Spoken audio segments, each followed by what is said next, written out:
지난주 금요일인가요? 차를 타고 운전하면서 라디오를 듣는데 김석훈의 그대 창가에라는 그 CBS 라디오 프로그램의 오프닝 멘트를 시작하면서 김석훈 씨가 이런 이야기를 했습니다. 세상에서 가장 멀리까지 소리를 들을 수 있는 것이 무엇이냐 질문을 했는데 그 질문의 답은 고래랍니다. 고래는 무려 15,000km 떨어져 있는 곳에서도 자신의 동료의 소리를 선명하게 들을 수 있다는 이야기였습니다. 어떻게 그렇게 15,000km가 떨어져 있는 먼 곳에서도 동료들의 소리를 선명하게 들을 수 있느냐고 했더니 그들은 고래만의 주파수가 있다는 거죠. 그 주파수를 맞춰놓고 소리를 소통할 수 있다는 이야기였습니다. 그 내용을 좀 더 검색을 해봤더니 네이버에 이런 그 내용들은 나오지 않고 52Hz 세상에서 제일 외로운 동물 고래라는 그런 동화 이야기가 소개가 되는 것을 봤어요. 52Hz 세상에서 가장 외로운 고래라는 제목이었는데 이 동화는 독일의 한 작가가 냉전 시대에 있었던 한 가지 이야기를 통해서 힌트를 얻어서 동화를 쓰게 되었답니다. 냉전 시대에 미국과 소련이 대치하고 있었죠. 그래서 서로 경쟁하고 있는 때에 소련의 잠수함을 탐지하기 위해서 미 해군이 초음파 탐지기를 쓰는데 52Hz에서 이상한 특별한 소리를 들을 수 있었다고 하지요. 그런데 그 소리가 아마 고래 소리일 것이다. 그런데 일반적으로 고래들은 52Hz가 아니라 더 낮은 주파수에서 서로를 소통한다고 하는데 그 52Hz에서 소리를 내는 고래가 있는데 그 고래는 다른 고래들과는 주파수가 다르기 때문에 서로 소통할 수가 없다라고 하는 그런 이야기를 그 힌트를 얻어서 동화를 쓰게 되었다는 거죠. 52Hz를 소리를 내기 때문에 주파수를 쓰기 때문에 다른 고래와 소통할 수 없어서 얼마나 외롭겠느냐 이런 그런 내용을 가지고 동화를 쓴 거죠. 그런데 또 이 이야기가 그 네이버 검색창에 굉장히 많이 떠 있는 이유가 있었습니다. 여러분이 잘 아는 우리나라의 그 대표적인 아이돌 그룹의 BTS라는 아이돌 그룹이 있는데 그 BTS가 52Hz 고래라고 하는 제목으로 노래를 불렀더라고요. 그 노래에 대한 소개 이야기가 쓰여 있는 것들을 볼 수 있었습니다. 아무튼 고래들은 자신들만의 주파수를 가지고 아주 멀리 있어도 가까이 있는 것처럼 서로 소통할 수 있습니다. 성도는 하나님께 주파수를 맞추고 있는 사람이어야 합니다. 하나님과 소통할 수 있는 주파수는 무엇이라고 할 수 있을까요? 하나님의 말씀 성경이 하나님과 소통할 수 있는 주파수를 맞추는 일일 것이고 또 하나님께 기도하는 것도 하나님과 소통할 수 있는 주파수를 맞출 수 있는 것일 것이고 예수님의 십자가 대속의 은혜를 믿는 그 믿음이 하나님과 소통할 수 있는 그런 주파수가 될 것입니다. 오늘 말씀 창세기 32장은 야곱이 하나님께 주파수를 맞추고 있는 그런 장면과도 같습니다. 왜냐하면 야곱의 두 개의 기도가 나오는데 오늘 본문 말씀은 야곱의 첫 번째 기도의 내용을 담고 있습니다. 주보의 내용들을 보시면서 함께 나눌 수 있기를 바라는데 야곱이 큰 산 하나를 넘었지요. 그 큰 산은 외삼촌 라반이라는 산이었습니다. 혹시라도 외삼촌 라반이 뒤쫓아와서 라반의 일행에게 모든 것을 다 빼앗길까봐 두려웠습니다. 그런데 하나님께서 라반을 제지하셔서 아무것도 빼앗기지 않고 무사하게 서로 불가침 조약을 맺고 나서 헤어질 수 있었습니다. 그렇게 큰 산 하나를 넘었지만 야곱에게는 또 다른 더 큰 산 하나가 남아있는데 그 산이 무엇입니까? 형 에서를 만나는 일이었습니다. 자기가 태어난 고향으로 돌아가기 위해서는 형 에서를 만나서 화해하지 않으면 고향으로 돌아갈 수 없는 것이지요. 그래서 형 에서를 만나기 위해서 야곱이 아주 치밀하게 물밑 작업을 하는 장면들을 볼 수 있는데 그 장면이 나오기 전에 좀 뜬금없는 이야기 하나를 1절과 2절에서 소개하고 있습니다. 뜬금없는 이야기가 무엇입니까? 라반과 헤어져서 이제 길을 가고 있는데 야곱의 눈에 무엇이 보였어요? 여호와의 사자들, 하나님의 사자들을 보게 됩니다.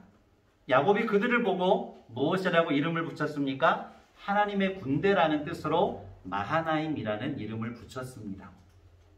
분명히 하나님께서 의도적으로 야곱에게 하나님의 사자들을 만나게 하셨습니다. 마하나임이라는 이름의 뜻 가운데는 두 진영, 하나님의 진영이라고 하는 그 뜻과 두 개의 진영이기 때문에 아마 야곱의 생각 속에는 마하나임이라는 이름을 지었을 때에는 하나님의 사자들이 있는 진영 하나가 있고 자기가 가족들과 또 가축대들을 거느리고 있는 또 하나의 진영을 생각하고 있었을 것입니다. 근데 분명히 하나님께서는 하나님의 사자들을 보여주실 때는 내가 너와 동행하고 있단다.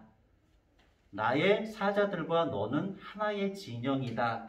이런 것들을 말씀하고 싶으셨을 텐데 야곱은 두 진영이라고 하는 이야기를 하지요. 그래서 하나님의 사자들의 진영과 자신의 진영을 따로 구별하고 있는 것을 보게 됩니다. 무엇을 알 수 있느냐면 지금 당장 야곱은 하나님의 사자들을 길에서 만난 것에 대해서 큰 의미를 부여하지 않았습니다. 하나님께서 왜 당신의 사자들을 만나게 하셨는지에 대해서 깊이 생각하지도 않았습니다. 무엇 때문에? 당장 발등에 떨어져 있는 불을 끄기 위해서이죠. 형 에서를 어떻게 만나야 할 것인가? 장자권을 빼앗긴 것에 대하여서 아버지의 축복을 가로챈 것에 대해서 20여 년 동안 복수의 칼을 갈고 있었을 형 에서를 어떻게 만나서 어떻게 화해할 것인가? 여기에 대한 모든 생각들이 집중되어 있었기 때문에 마하나임이라고 하는 하나님의 사자들을 만나게 하셔서 하나님께서 야곱에게 들려주시기를 원하시는 뜻을 미처 생각하지 못했다는 것이지요. 여러분 이제 나오겠지만 생각해 보십시오. 왜 이제 라반과 헤어져서 에서를 만나기 위해서 길을 가고 있는 야곱에게 하나님께서 하나님의 사자들을 보게 하셨을까요? 에서가 있는 곳까지 160km나 떨어져 있었습니다. 아직 한참을 더 가야 하는 거죠. 그런데 그때부터 야곱은 염려하기 시작했고 에서와 만나기 위한 물밑 작업들을 펼치기 시작합니다. 그 첫 번째 한 일이 무엇입니까? 형 에서에게 자신의 종들을 보내서 이렇게 말하도록 해라 미션을 주었습니다. 몇 절입니까? 4절과 5절의 말씀입니다. 4절과 5절을 같이 볼까요? 160km나 떨어져 있는데 아직까지 형이 살고 있는 것과는 굉장히 멀리 떨어져 있음에도 불구하고 벌써 자신의 종을 보내서 형 에서에게 이렇게 말하라고 합니다. 4절과 5절입니다.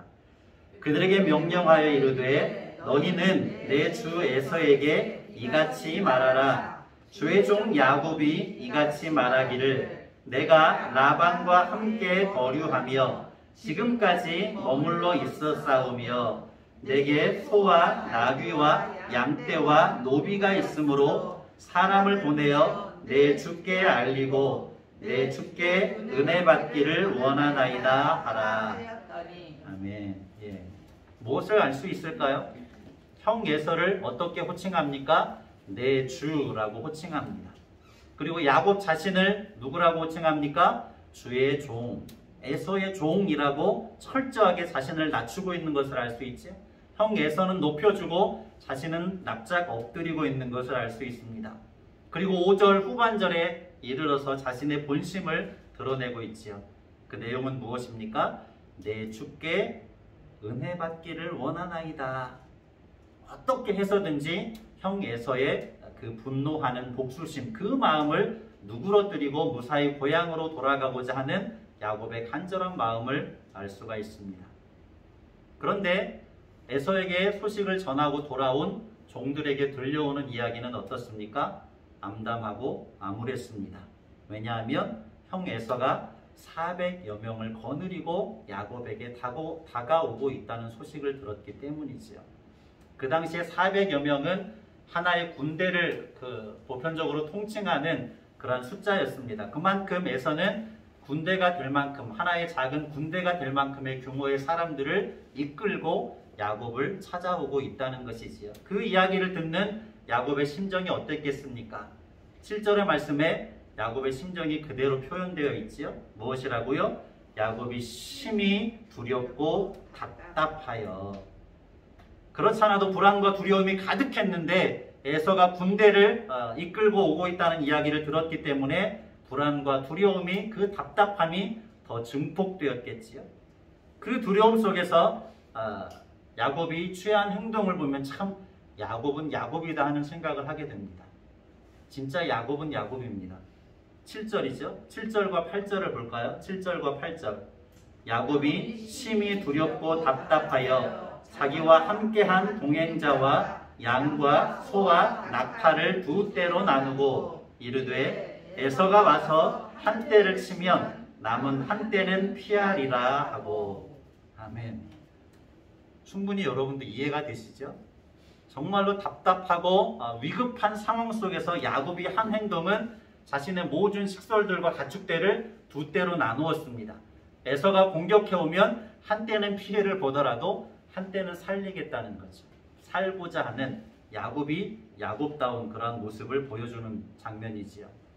13절 이하에 가보면 더 재미있는 장면을 볼 수 있습니다. 야곱이 자신이 거느리고 있는 양과 염소와 낙타와 소들을 암수로 나뉘어서 몇 대로 이렇게 구분을 짓습니다. 그리고 그것을 선물로 누구에게 보내기 시작합니까? 에서에게 보내기 시작하죠. 자신의 종에게 말을 줍니다. 어떤 말을 하라고 합니까? 말씀을 찾아볼까요? 18절을 한번 보겠습니다. 18절로 21절까지 한번 볼게요. 18절에서 21절까지 그 각각의 떼를 나누어서 그 떼를 맡은 종들에게 말을 하라고 이렇게 명을 내리죠. 18절부터 21절입니다. 대답하기를 주의 종 야곱의 것이요 자기 주 에서에게로 보내는 예물이오며 야곱도 우리 뒤에 있나이다 하라 하고 그 둘째와 셋째와 각 떼를 따라가는 자에게 명령하여 이르되 너희도 에서를 만나거든 곧 이같이 그에게 말하고 또 너희는 말하기를 주의 종 야곱이 우리 뒤에 있다 하라 하니 이는 야곱이 말하기를 내가 내 앞에 보내는 예물로 형의 감정을 푼 후에 대면하면 형이 혹시 나를 받아주리라 함이었더라. 아멘. 얼마나 치밀한지 알 수 있죠. 각각의 떼를 나누어서 그 종들에게 각각의 말을 계속해서 반복해서 에서에게 듣게 합니다. 그 이유가 무엇이라고요? 21절 후반부에 나와 있는 것처럼 이 예물로, 이 선물로 형의 감정을 푼 후에 대면하면 혹시라도 나를 잘 받아줄 수 있을 것이다 하는 생각을 가지고 양떼들을 나누어서, 염소떼들을 나누어서 종들에게 시켜서 선물로 보내고 있는 거죠. 여러분, 야곱이 어떤 사람인 것 같습니까? 지금까지 우리가 창세기의 말씀을 통해서 야곱의 이야기를 계속 매주 들어오고 있는데 야곱이 과연 의인이라는 생각이 드십니까? 죄인이라는 생각이 드십니까? 야곱이 어떤 사람이라고 하는 느낌을 갖게 될까요? 야곱은 이스라엘 역사에 있어서 굉장히 중요한 인물이죠. 아브라함과 이삭의 뒤를 이어서 하나님의 언약을 이어받은 언약의 자손입니다. 또 어떻습니까? 이스라엘 나라의 12지파를 형성하는 그 12지파의 바로 아버지가 야곱입니다. 야곱의 12아들들을 통하여서 이스라엘 나라의 12지파가 형성이 되기 때문에 이스라엘 민족에게 있어서 굉장히 중요하고 절대적인 인물이라고도 할 수 있겠죠. 그런데 그런 야곱의 삶을 들여다보면 한마디로 약삭빠른 야곱이고 또 얍삽한 야곱이고 속이고 속는 야곱이라는 것을 보게 되어집니다. 야곱의 삶을 들여다보면 과연 언약의 후손으로서의 하나님의 택함을 받을 만한 어떤 자격도 쉽게 발견할 수가 없습니다. 무엇을 알 수 있는 대목입니까? 하나님께서 야곱에게 은혜를 베푸신 것이지 야곱이 언약의 후손이 되고 이스라엘 백성들의 조상이 된 것은 야곱에게 자격이 있어서가 아니라 하나님께서 베푸신 절대적인 은혜라고 하는 사실을 깨닫게 되지요.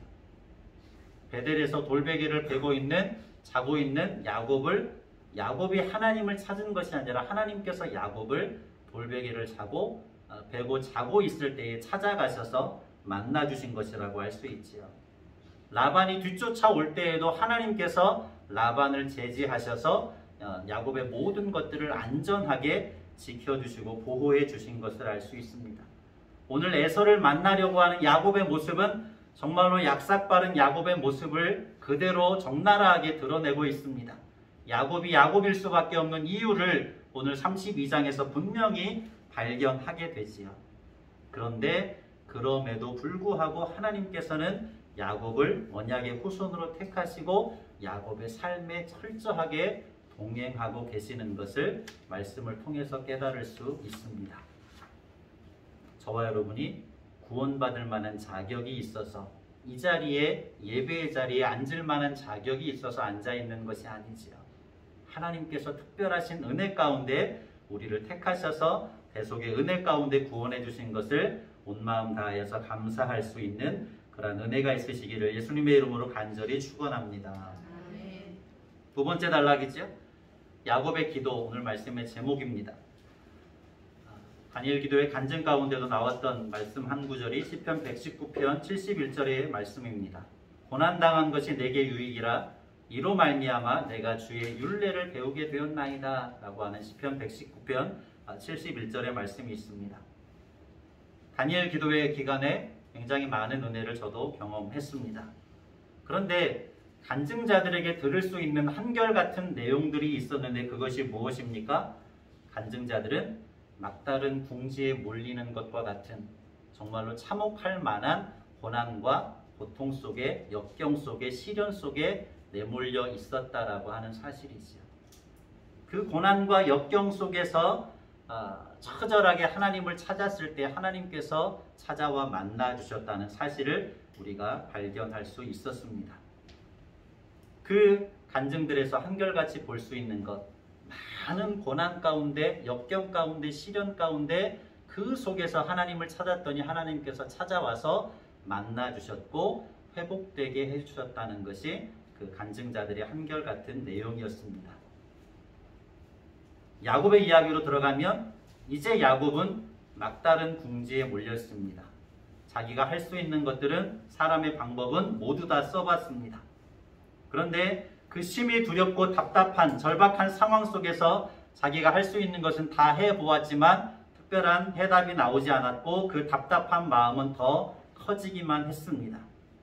막바지 궁지에 몰려있는 거지요. 그리고 그제서야 야곱은 누구에게 주파수를 맞춥니까? 하나님께 주파수를 맞추고 있습니다. 여기서 다시 한번 1절, 2절의 말씀을 우리가 생각해야 하는데요. 하나님께서 라반을 떠나오는 그 야곱에게 하나님의 사자들을 보게 하셨습니다.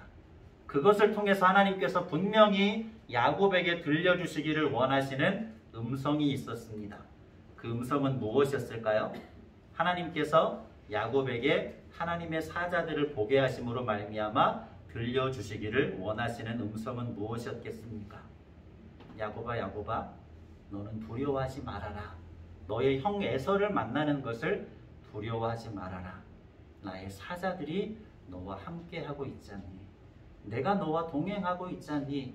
너의 형 에서가 400인을 데리고 온다고 해서 두려워하지 말아라.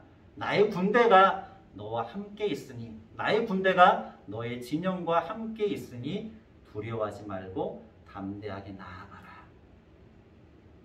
그런데 야곱은 그것을 캐치하지 못했습니다. 사람의 방법으로 모든 일을 다 하려고 하고 있습니다. 그런데 그럼에도 되지 않았을 때 그제서야 무엇이라고 하고 있습니까? 하나님께 주파수를 맞추고 하나님께 기도하기 시작합니다. 오늘 본문 말씀에서 가장 중요한 부분인데 야곱의 기도가 몇 절부터 나와 있습니까? 9절에서 12절까지 나와 있습니다. 만약에 하나님께서 마하나임에서 하나님의 사자들을 만나게 하셨던 그 의미를 충분히 깨달을 수 있었다면 심히 답답하고 두려웠던 야곱이 아니라 담대함을 가지고 형 에서를 맞을 수 있었을 것입니다. 그러나 그것을 깨닫지 못한 야곱은 막바지 궁지에 몰려서야 하나님 앞에 주파수를 맞추고 기도하고 있습니다. 9절에서 12절까지 천천히 오늘 본문에서 가장 중요한 메시지를 담고 있기 때문에 읽어보겠습니다. 야곱이 또 이르되 내 조부 아브라함의 하나님 내 아버지 이삭의 하나님 여호와여 주께서 전에 내게 명하시기를 내 고향 내 족속에게로 돌아가라 내가 네게 은혜를 베풀리라 하셨나이다. 나는 주께서 주의 종에게 베푸신 모든 은총과 모든 진실하심을 조금도 감당할 수 없사오나 내가 내 지팡이만 가지고 이 요단을 건넜더니 지금은 2때나 이루었나이다. 내가 주께 간구하오니 내 형의 손에서 에서의 손에서 나를 건져내시옵소서. 내가 그를 두려워함은 그가 와서 나와 내 처자들을 칠까 겁이 나기 때문이니이다. 주께서 말씀하시기를 내가 반드시 네게 은혜를 베풀어 네 씨로 바다에 셀 수 없는 모래와 같이 많게 하리라 하셨나이다. 아멘. 야곱의 기도입니다. 야곱의 기도의 내용 중에 첫 번째로 보게 되는 것은 무엇입니까? 9절 중반절에 나오는데 전에 내게 명하시기를 이라고 하는 장면입니다. 이제 야곱에게 하나님은 어떤 분입니까? 할아버지 아브라함의 하나님, 아버지 이삭의 하나님, 그 3인칭이었던 하나님이 전에 내게 명하시기를 이라고 하는 말씀을 통해서 발견한 것은 3인칭의 하나님이 이제는 야곱 자신의 하나님, 내 하나님, 1인칭의 하나님으로 다가오고 있다는 것을 알 수 있죠. 하나님은 어떤 특별한 사람들만의 하나님이 아니지요. 성경 속에 나오는 위대한 인물들만의 하나님이 아닙니다. 다니엘 기도의 간증자들의 그 간증을 통해서 그들이 만났던 그들만의 하나님이 아니지요. 누구의 하나님입니까? 나의 하나님입니다. 나의 하나님에 대한 체험. 내가 만나고 내가 깨닫고 내가 체험하고 내가 주파수를 맞춘 하나님에 대한 고백들, 성경의 말씀을 읽어 나아가면서 간절한 마음으로 기도하면서 또 예수님의 십자가 대속의 은혜를 믿는 믿음 안에서 언제나 내가 만나고 내가 깨닫고 내가 체험하고 나에게 말씀하시는 하나님의 음성을 저와 여러분이 들을 수 있어야 할 줄로 믿습니다. 야곱은 자신의 삶을 통하여서 할아버지의 하나님이었던 하나님이, 아버지의 하나님이었던 하나님이 이제는 비로소 나의 하나님, 전에 나에게 명령하셨던 하나님으로 1인칭으로 마음에 새겨지고 있는 것을 알 수 있죠. 두 번째 무엇입니까? 야곱의 기도는 하나님의 약속을 근거로 한 기도였습니다. 9절 후반절에 보면 주께서 전에 내게 명하시기를 내 고향 내 족속에게로 돌아가라. 내가 내게 은혜를 베풀리라 하셨나이다. 그리고 12절을 볼까요? 12절은 같이 읽겠습니다. 주께서 말씀하시기를 내가 반드시 네게 은혜를 베풀어 내 씨로 바다에 셀 수 없는 모래와 같이 많게 하리라 하셨나이다. 아멘. 12절의 말씀은 언제 하나님께서 약속하신 말씀입니까? 베델에서 하나님께서 야곱에게 약속해 주셨던 말씀입니다. 야곱은 지금 기도할 때에 베델에서 하나님께서 직접 야곱에게 들려주셨던 그 약속을 근거로 해서 하나님께 기도하고 있는 것을 알게 되지요. 마지막으로 야곱은 자신의 간절한 소원의 마음을 실제적으로 아뢰었습니다. 어떤 실제적인 기도를 하고 있습니까? 11절에 나와 있죠. 11절입니다. 내가 주께 간구하오니 내 형의 손에서 에서의 손에서 나를 건져내시옵소서. 내가 그를 두려워함은 그가 와서 나와 내 처자들을 칠까 겁이 나기 때문이니이다. 아멘. 실제적인 기도를 하고 있죠. 내 형의 손에서, 에서의 손에서 나에게 장자권을 빼앗기고 나에게 아버지의 축복을 빼앗긴 것에 대해서 20여 년 동안 복수의 칼을 갈고 있었을 형 에서가 나의 모든 것을 다 빼앗아가 버릴까봐 나는 두렵습니다. 하나님. 그러니 나를 도와주십시오. 나의 형 에서의 손에서 나를 건져주십시오. 간절한 마음으로 기도하고 있지요. 마지막 또 한 가지 야곱의 기도에서 발견할 수 있는 것이 있는데 10절의 말씀입니다. 비록 정말로 약삭빠른 야곱이었지만 하나님 앞에서 자신의 실존이 어떤 존재인지를 야곱은 알고 있었습니다. 10절입니다. 나는 주께서 주의 종에게 베푸신 모든 은총과 모든 진실하심을 조금도 감당할 수 없사오니 내가 지팡이만 가지고 이 요단을 건넜더니 지금은 2때나 이루었나이다. 아멘. 자신의 부족함을 인정하고 있지요. 그리고 자신에게 주어진 모든 부유함의 그 근원이 누구에게서 시작되었다는 것을 고백하고 있습니까? 하나님의 은혜로 말미암아 주어진 것이라는 사실을 기도 중에 고백하고 있습니다. 자신의 부족함을 있는 모습 그대로 인정하고 자신에게 주어진 모든 부요함이 하나님의 은혜로 말미암아 주어졌다는 것을 고백하고 있지요. 성도가 하나님의 은혜를 체험하고 하나님의 구원으로 나아갈 수 있는 가장 첫 걸음은 어디에서부터 시작이 될까요? 무엇을 깨닫는 것에서부터 시작됩니까? 내가 죄인이라는 사실을 깨닫는 것에서부터 시작됩니다.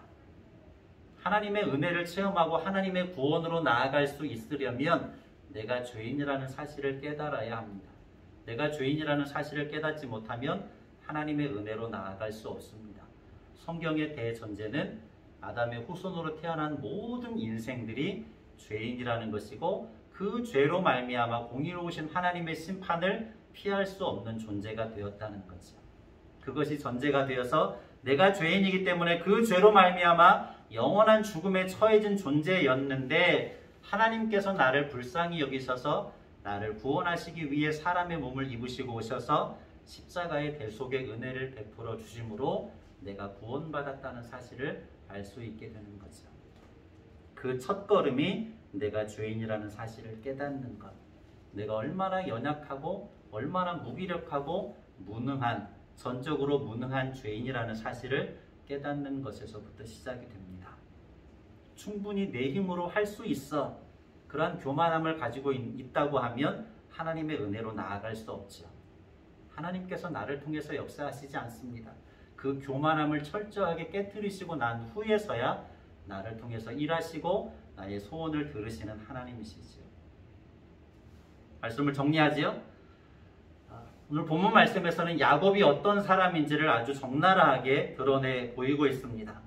야곱은 약삭빠른 사람이었습니다. 사람의 방법에 능숙한 야곱이었습니다. 하나님을 의지하는 것보다 사람의 생각과 사람의 방법을 더 앞세웠던 야곱이었습니다. 그런데 사람의 방법으로는 문제가 해결되지 않았습니다. 그의 마음 가운데 있는 불안과 두려움이 해결되지 않았습니다. 그때서야 비로소 야곱은 하나님께 주파수를 맞추고 기도하기 시작합니다. 그런데 여기서 반드시 알아야 할 것은 마하나임에서 하나님의 사자들을 야곱에게 보게 하신 것은 하나님의 주파수는 당신의 백성들을 향하여서 언제든지 열려 있다는 사실이죠. 언제든지 하나님은 당신의 백성들의 간절한 부르짖음을 들을 준비가 되어 있다는 사실을 알 수 있습니다. 그것을 야곱이 깨닫지 못하고 있었다는 것이지. 나의 군대가 너와 함께하고 있으니 너는 형 에서를 두려워하지 말고 나아가라. 하나님께서 그 사자들을 보여주심으로 이와 같은 말씀을 하고 있었는데 야곱은 미처 깨닫지 못하고 있었다는 것이지요. 하나님께서는 이미 야곱을 향하여서 당신의 주파수를 열고 말씀하고 계셨다는 것을 깨닫게 됩니다. 기도로 여러분의 주파수를 하나님께 맞출 수 있으시기를 바랍니다. 예수님의 십자가 대속의 은혜를 믿는 믿음 안에서 하나님께 담대함으로 나아갈 수 있으시기 바랍니다.